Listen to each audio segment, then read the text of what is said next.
The day the aliens arrived was sunny and warm in Washington, D.C., a perfect spring day that would forever change human history.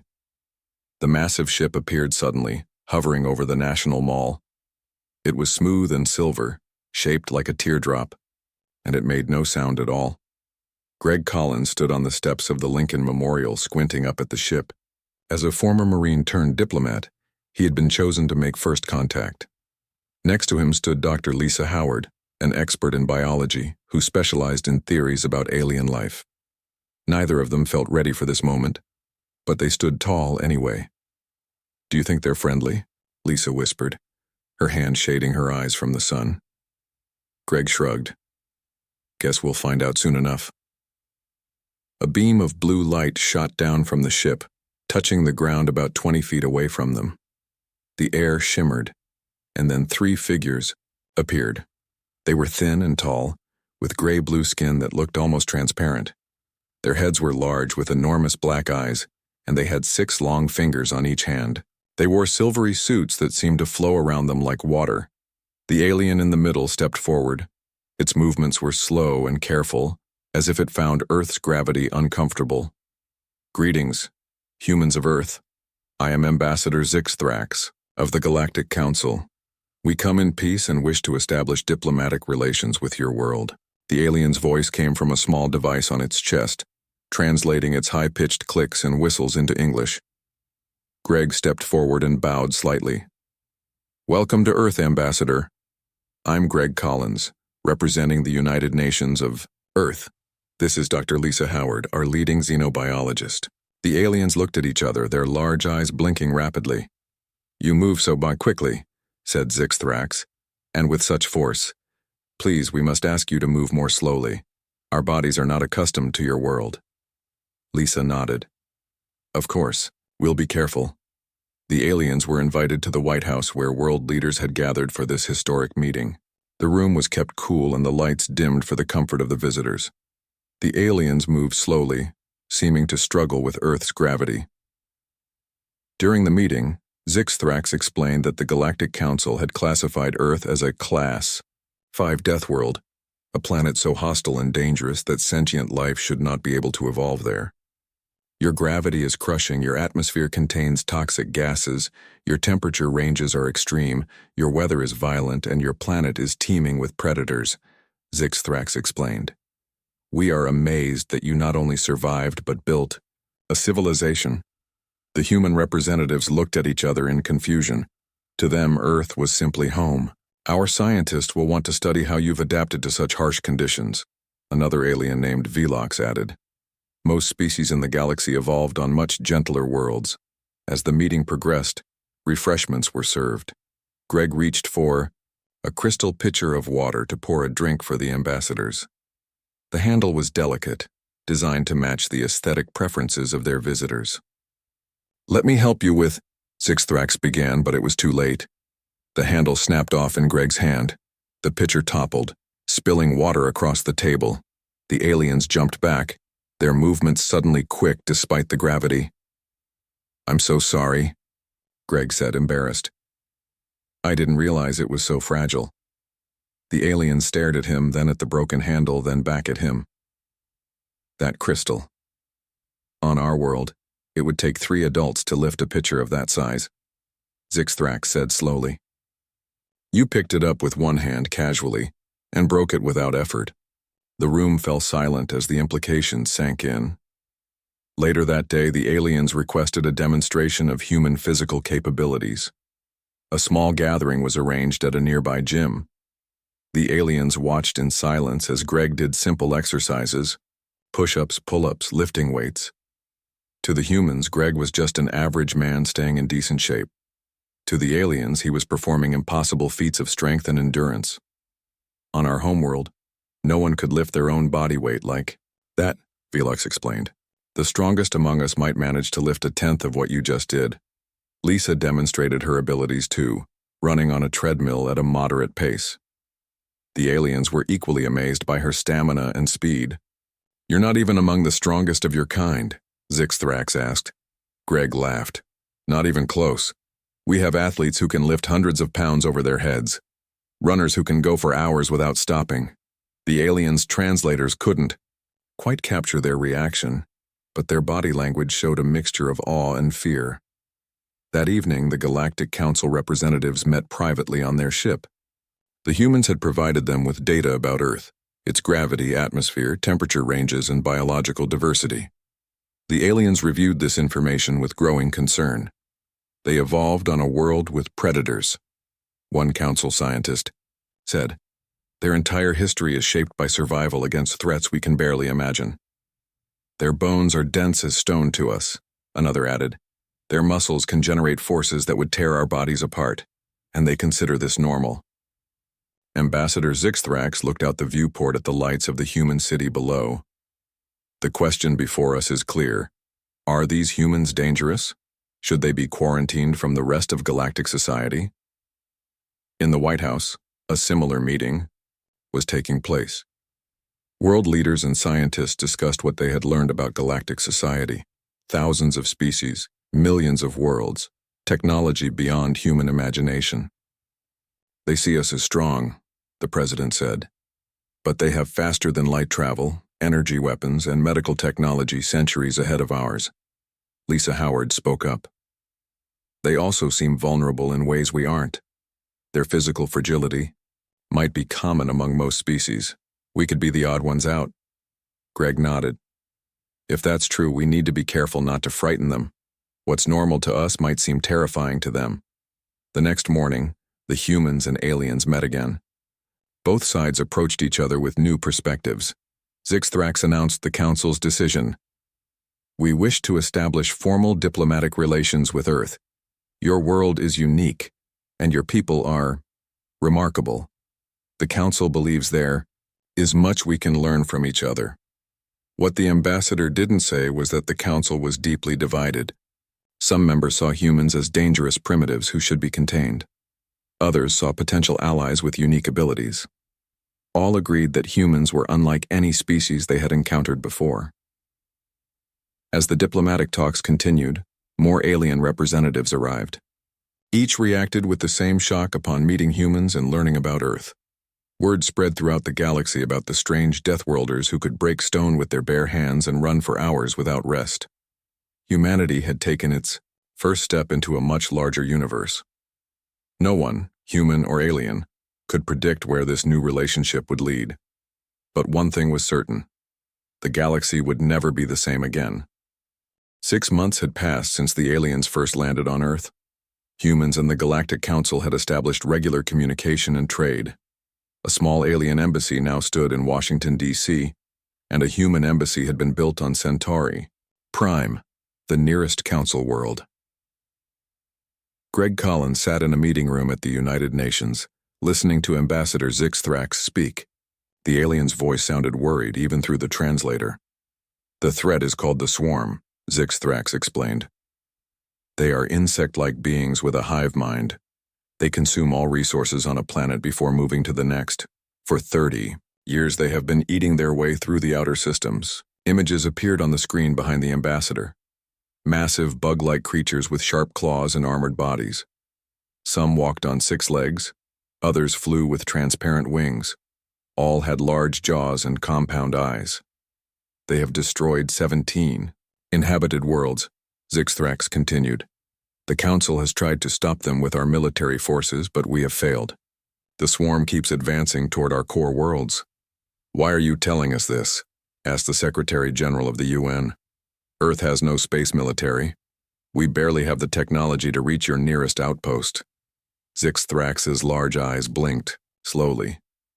"Because the swarm will eventually find Earth too, and because we have observed that humans have qualities that might be useful against them." The room fell silent. Greg exchanged glances with Lisa Howard, who was taking notes on her tablet. "You mean our physical strength?" Greg said. "Not just strength," Zixthrax replied. "Your endurance, your ability to withstand pain, your aggressive instincts. Most species in the Council evolved as prey animals or peaceful plant eaters. Your kind evolved as predators who can run long distances. You have qualities the swarm has never encountered." 2 days later, a special meeting was called at the Pentagon. Military leaders from around the world gathered to hear Admiral Kate Winters present a proposal. "The Council has shared their technology with us," she said, standing tall before the assembled officers. "With their help, we've built our first true starship, the USS Defiant. It's equipped with faster-than-light engines and advanced weapons systems." Images of the ship appeared on the screens. It looked like a cross between a human aircraft carrier and an alien vessel. Sleek but powerful. "I propose we send a volunteer force to assist the Council against this swarm threat," Admiral Winters continued. 200 of our best people, soldiers, scientists, engineers, and medical personnel. We'll assess the enemy firsthand and determine if humanity can make a difference in this fight." There was debate, of course. Some argued that Earth should focus on defending itself.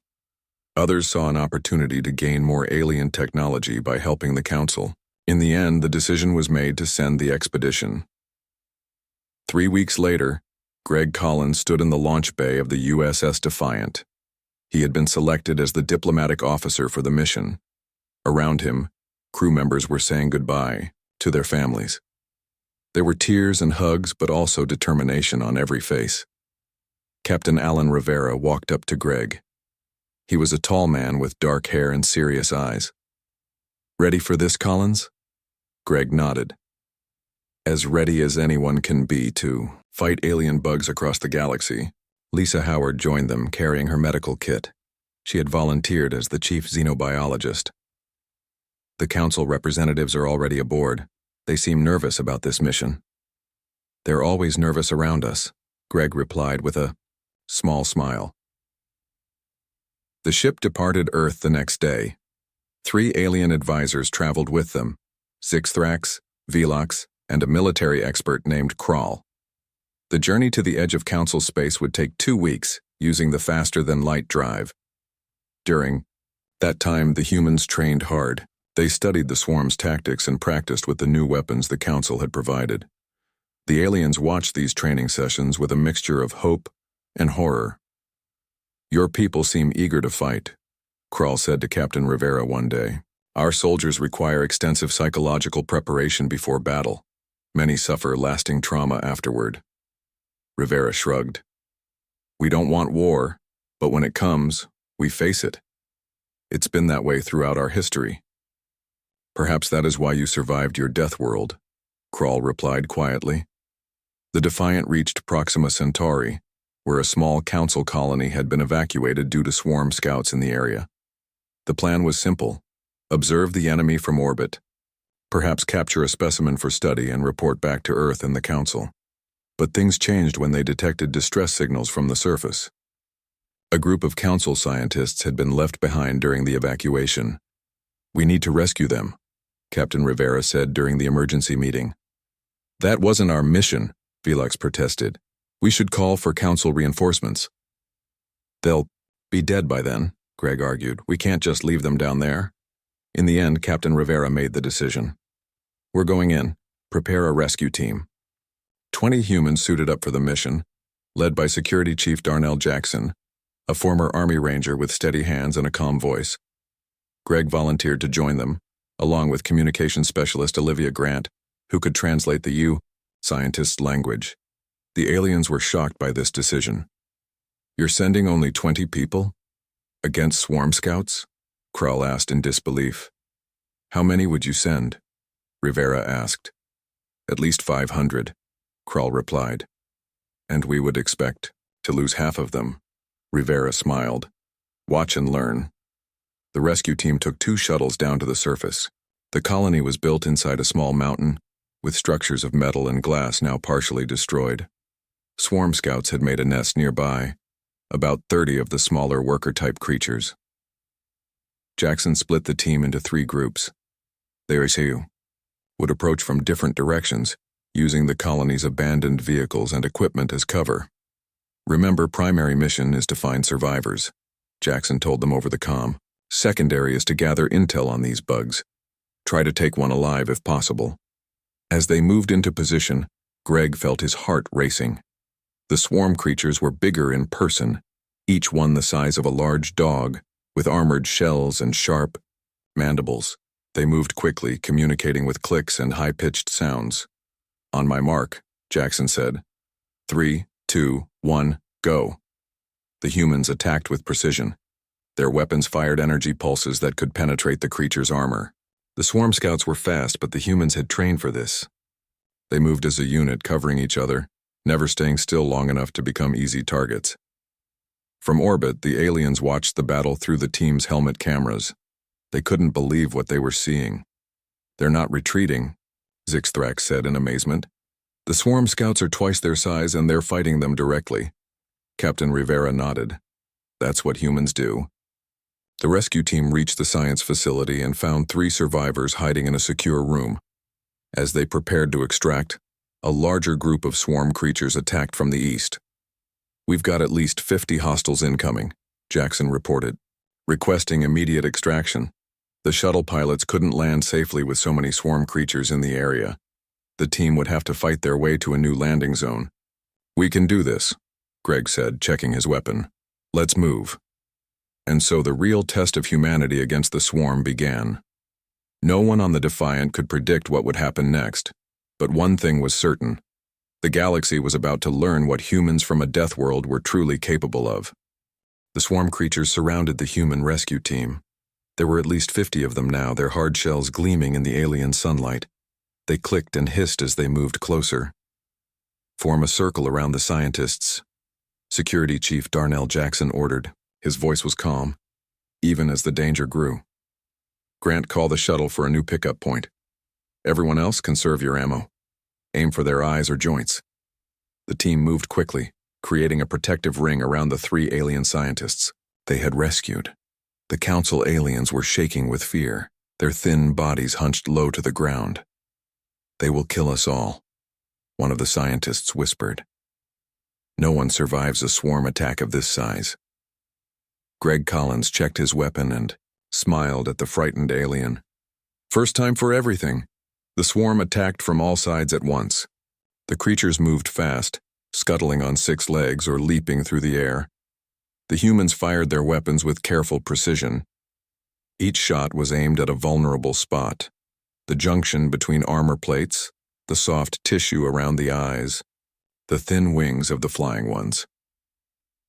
From orbit, Captain Rivera and the alien advisors watched through the team's body cameras.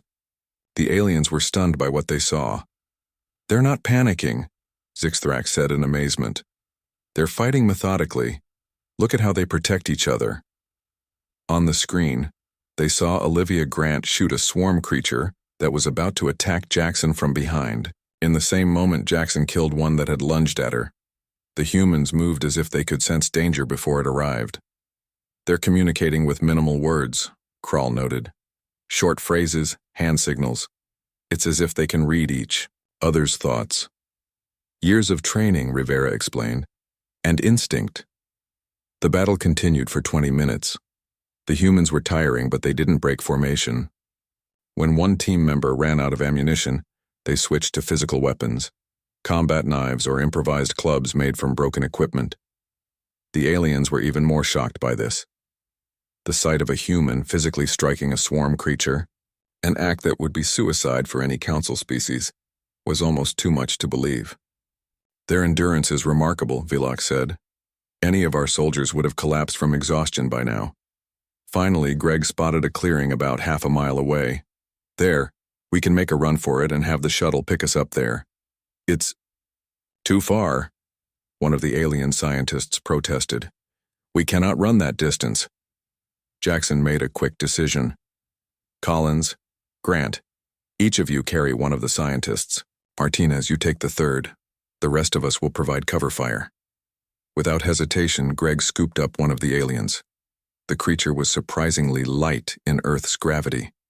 The alien's eyes widened in shock at being lifted.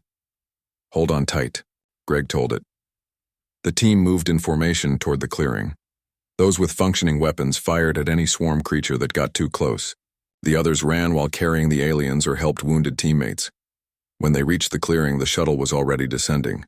The pilot had to fire the ship's weapons to clear a path through the swarming creatures.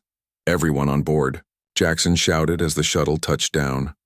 The team scrambled in, helping each other and the rescued scientists. Greg was one of the last to board. As he turned to provide cover fire for Jackson, a swarm creature leaped onto his back, its mandibles snapping at his helmet. Greg reached back and grabbed the creature, tearing it off his suit with pure strength. He smashed it against the side of the shuttle before jumping inside. The shuttle door closed just as more swarm creatures reached them. The pilot lifted off immediately, narrowly avoiding the clawing limbs of the largest bugs. Back on the Defiant, the medical team waited in the shuttle bay. As soon as the rescue team returned, they rushed to help the wounded. 7 humans had injuries, but none were life-threatening. The 3 alien scientists were unharmed, though deeply shaken by the experience. Captain Rivera met them in the medical bay. "Good work down there." "Could have gone better," Jackson said as a medic treated a gash on his arm. "We lost most of our equipment and we didn't capture a specimen like we planned." "Actually, we did," Greg said. He held up a small container. Inside was a young swarm creature, still alive but sedated. "Caught this little one trying to sneak into my pack. Thought the scientist might want to study it." The alien advisors stared at the captured swarm creature, then at the humans. They seemed unable to process what they had just witnessed. "You fought off 50 adult swarm scouts, rescued our scientists, and even captured a specimen. With only 20 people?" Crawl asked, his translator struggling to convey his disbelief. "Like I said, we could have done better," Jackson replied. Later that night, as the Defiant prepared to leave the Proxima Centauri system, the real trouble began. Communications. Specialist Olivia Grant was missing. A check of the shuttle showed her communicator had been left behind. The team realized with horror that she must have been separated during the final rush to the shuttle. "We have to go back for her," Greg insisted during the emergency meeting. "She's already dead," Velok said sadly. "No one survives alone against the swarm, not even for an hour." Captain Rivera looked at the planet on the view screen. "We scan for her signal, and if she's alive, we mount a rescue. I don't leave my people behind." To everyone's surprise, they detected a faint signal coming from the abandoned colony. Somehow, Olivia Grant was still alive. Jackson assembled a second rescue team immediately. Greg volunteered again, despite his injuries. "You don't have to go. Back down there," Rivera told him. "Yes, I do," Greg replied simply. The aliens watched in confusion as 10 humans prepared to risk their lives for one person. Such behavior was rare among council species, where the survival of the group always outweighed the individual. "Why do they do this?" Zixthrax asked Lisa Howard, who was helping prepare medical supplies for the second rescue mission. "Because that's what humans do," she answered. "We don't leave our people behind, ever." The rescue shuttle departed, heading back into danger. On the planet below, Olivia Grant was hiding in the ruins of the alien colony, surrounded by swarm creatures. She had limited ammunition, no food, and a damaged oxygen filter in her suit. But she was human, from Earth, a death world that had taught her species to never give up. And as she waited in the darkness, listening to the clicking of the swarm, outside her hiding place, she kept her weapon ready and her eyes on the sky. The true test of humanity's unique abilities was just beginning. 3 days had passed since Olivia Grant was left behind on the alien planet. Against all odds, she had survived. When the rescue team found her, she was hiding in a maintenance tunnel beneath the colony. She had killed 11 swarm creatures with her remaining ammunition and a metal pipe she had found. Her survival became legendary among the council species. No alien had ever survived alone against the swarm for more than a few hours. Olivia had lasted 3 days. "How did you do it?" Zixthrax asked her in the medical bay of the Defiant. Olivia shrugged as Dr. Lisa Howard treated her wounds. "I just kept moving, found water in the colony's emergency systems, slept in short bursts, killed anything that got too close." The alien blinked its large eyes. "You make it sound simple." "It wasn't," she admitted. But giving up wasn't an option. The Defiant returned to Earth with its findings. The captured swarm creature was studied in a secure facility. The testimonies of the rescue team were presented to world leaders and the Galactic Council representatives. 2 months later, the swarm's main forces reached the edge of the core council worlds. Reports came in of massive hive ships, each carrying millions of the creatures. Planet after planet was evacuated, then consumed by the advancing enemy. In an emergency meeting at the United Nations, Admiral Kate Winters stood before the assembly of human and alien leaders. "The situation is dire," she said. "The Council's defenses are failing. At their current rate of advance, the swarm will reach Earth within 2 years." She displayed images of the latest battles. Council ships being overwhelmed by smaller swarm vessels. Alien soldiers retreating from ground combat, unable to match the enemy's speed and numbers. "But our mission to Proxima Centauri proved something important," Admiral Winters continued. "Humans can fight the swarm effectively. Our physical capabilities and combat instincts give us advantages that the Council species don't have." She laid out her proposal: a human expeditionary force of 50,000 volunteers to join the defense of the Council worlds. It would be the largest space mission in human history. "We need every type of specialist," she explained. "Soldiers, pilots, engineers, medics, scientists. With Council technology and human determination, we can make a difference in this war." The vote was unanimous. Earth would join the fight. Over the next month, volunteers came forward from every nation. Training centers were established to prepare humans for space combat. The Council provided ships and weapons, while humans brought their unique abilities and tactical thinking. Greg Collins was appointed as a liaison officer between the human forces and the Council military. Lisa Howard led a team of researchers studying the swarm's biology. Captain Rivera was promoted to fleet commander. As the human forces prepared to depart, Council representatives watched in amazement. The training exercises were unlike anything they had seen. Humans practiced fighting in various gravity conditions, developed new tactics against simulated swarm attacks, and modified alien weapons to suit their stronger grips and quicker reflexes. "They train until they bleed," Krall remarked to Zixthrax as they observed a combat exercise. "Then they treat their wounds and train more.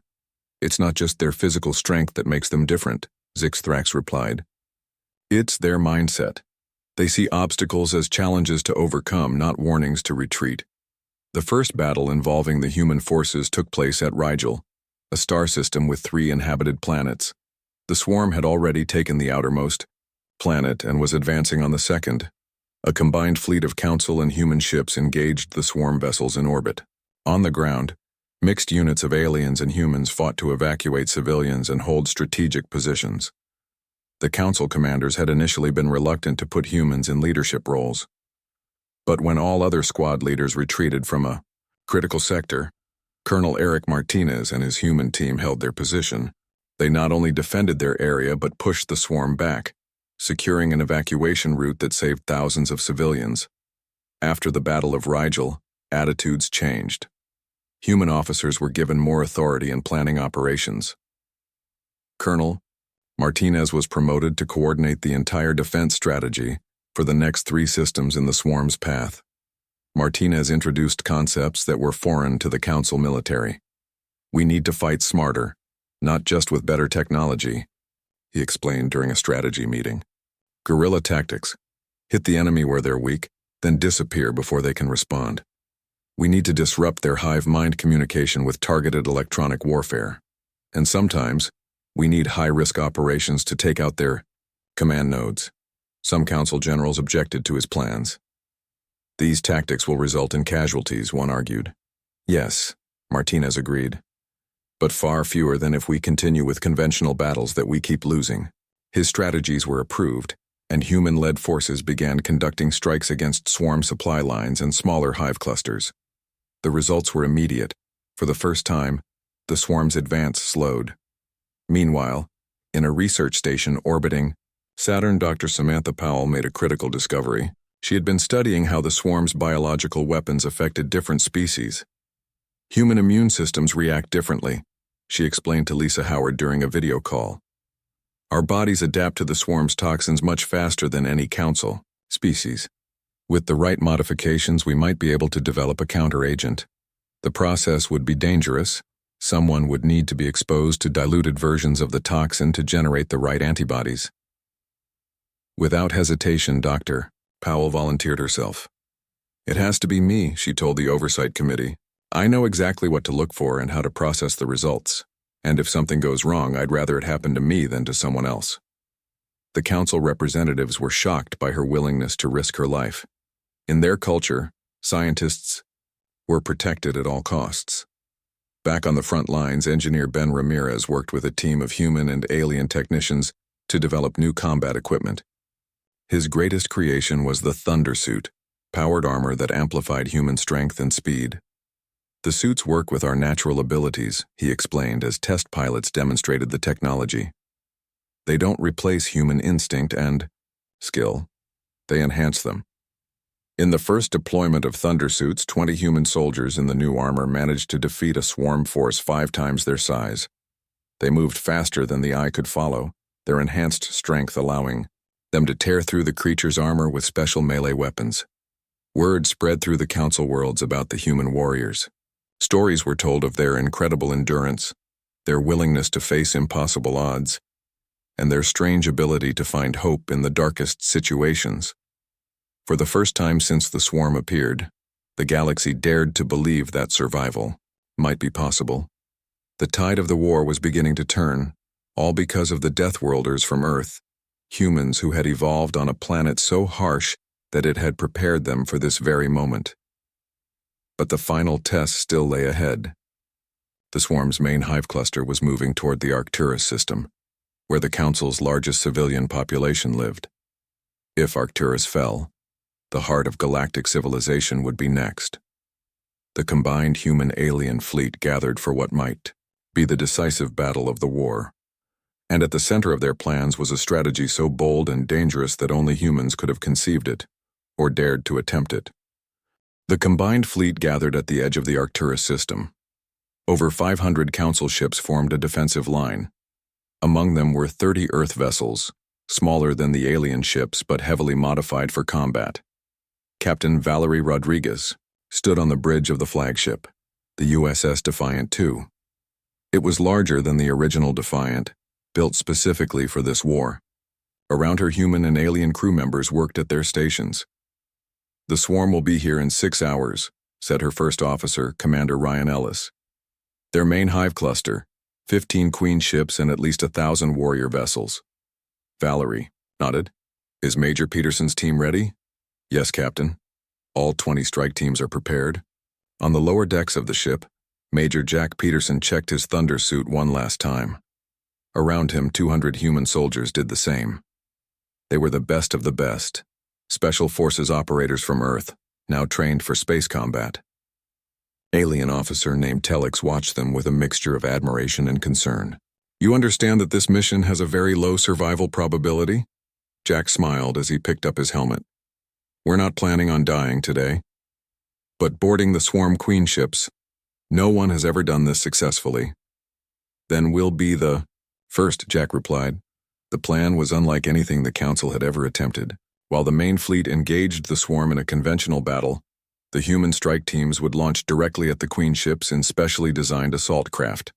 They would breach the hulls, fight their way to the central chambers, and attempt to capture the queens alive. Without their leaders, the swarm forces would fall into disarray. It was considered a suicide mission by the Council strategists. But the humans had insisted it could work.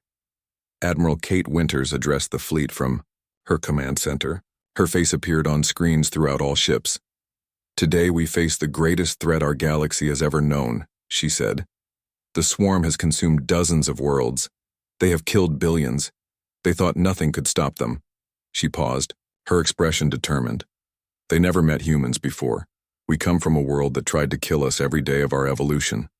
We survived predators, disasters, disease, and our own worst instincts. We turned a death world into our home. And today, we will show the swarm exactly what that means. A cheer went up from the human crews. The aliens watched in fascination. They had learned that this pre-battle ritual, this pep talk, was important to human morale. The swarm arrived exactly as predicted. Their ships moved in perfect coordination, like a single organism with thousands of parts. The hive cluster remained in the center of their formation, protected by layers of warrior vessels. All ships, battle positions, Admiral Winters ordered. Begin Operation Thunderstrike. The fleet engaged the outer swarm ships. Energy weapons fired across the vacuum of space. Fighter craft darted between larger vessels. For an hour, the battle followed conventional tactics, with the Council fleet appearing to struggle against the superior numbers of the enemy. Then, as the swarm committed more ships to the front line, thinking victory was near, Admiral Winters gave the signal. Strike teams, you are go for launch. May your aim be true. From the hangar bays of human ships, 20 small craft shot out. They were little more than armored shells with engines, designed for a one-way trip. Each carried 10 soldiers in thunder suits. The strike craft accelerated to tremendous speeds, aiming directly for the Queen ships. They were so small and fast that the swarm defenses could not target them effectively. Inside one of the assault craft, Major Peterson addressed his team. Remember your training.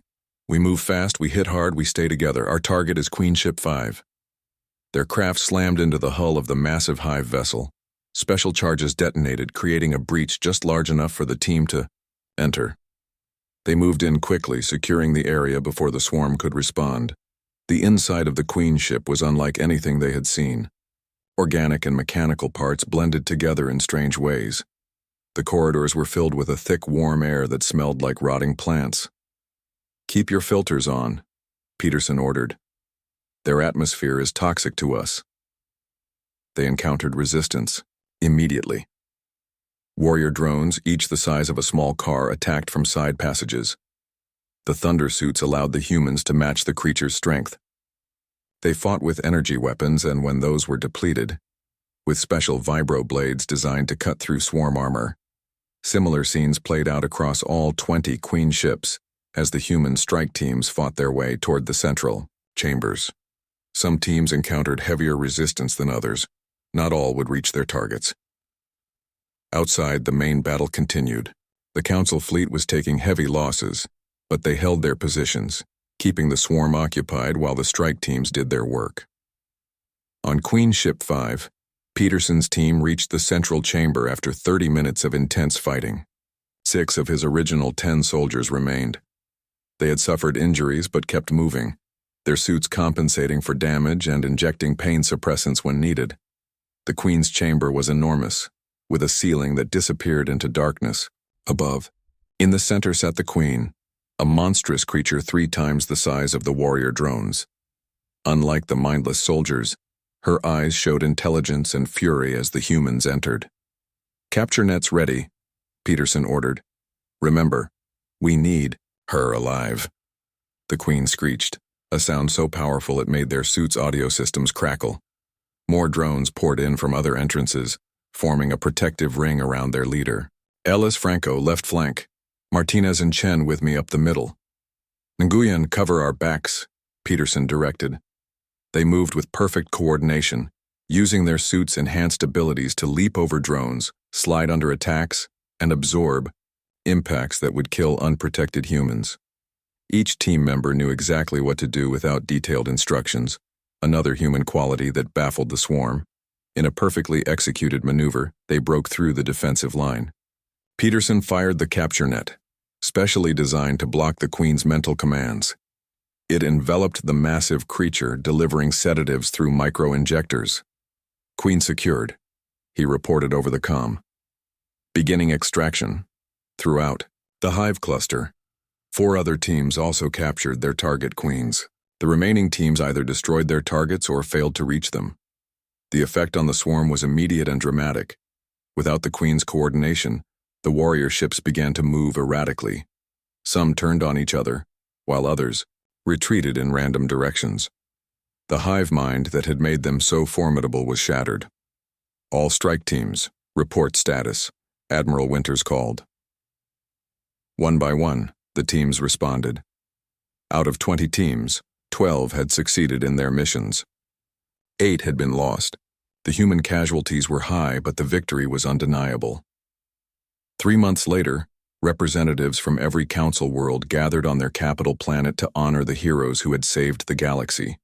At the center of the ceremony stood the human leaders, Admiral Winters, Captain Rodriguez, Major Peterson, and others who had contributed to the victory. The council's high speaker addressed the assembly. Today we recognize the incredible sacrifice and courage shown by our friends from Earth. When faced with an enemy we thought invincible, they showed us that nothing is truly unstoppable. Admiral Winters stepped forward to accept the highest honor the council could bestow, recognition of Earth as a protected world, with humans granted full rights in all council territories. "We came from a harsh world," she said in her acceptance speech. "Earth taught us to be strong, to endure, to fight when necessary, but it also taught us compassion. We protect those who cannot protect themselves. We value life because we know how easily it can be lost. These are the true lessons of our death world." In the years that followed, the galaxy changed. Council species began visiting Earth, wearing their environmental suits to survive the conditions humans found comfortable. They came to learn not just about human strength, but about human resilience, creativity, and spirit. Greg Collins, now Earth's official representative to the Council, hosted a group of alien diplomats at his home in Montana. They sat in his backyard, watching the sunset while protected in their suits. "I still don't understand," said one visitor, a young diplomat from a peaceful world. "How did your species become so powerful yet remain so kind?" Greg smiled as he flipped burgers on his grill, a concept the aliens found fascinating. "Because the same world that tried to kill us also showed us beauty," he explained. "The same storms that destroyed our homes brought water to our crops. The same oceans that drowned our sailors provided food for our children. We learned that strength without compassion is just another form of weakness." The aliens considered this as they watched the stars appear in Earth's sky, stars that were now safer because of the Deathworlders who had saved them all.